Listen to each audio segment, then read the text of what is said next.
गोविंद माधव खांसी चाय। गोविंद माधव कफ चाय में 27 तेजी से काम करने वाली जड़ी बूटियां हैं, जो आपकी खांसी और जुकाम को कंट्रोल करती हैं। इसमें छाल, जड़, बीज, टहनियाँ, पत्तियाँ और फूल से प्राप्त हुई कई हर्बल सामग्री शामिल है। इसमें एक चुटकी भी कैफीन या टैनिन नहीं है। गोविंद माधव खांसी चाय अस्थमा, ब्रोंकाइटिस, सर्दी, जुकाम, कंजेशन, खांसी, फ्लू, साइनसाइटिस, गले में खराश के लक्षणों से राहत देती है और एक कफ एक्सपेक्टोरेंट है।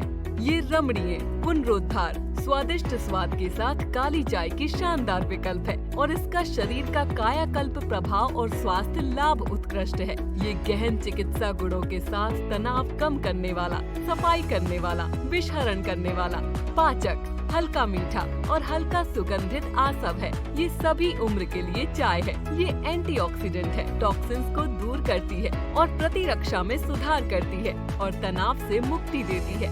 Contact details 9717055006, 9891386194। Email ID govindmadhavtea@gmail.com। Address Govind Madhav herbal tea, B2930, Harinagar, new Delhi 110064।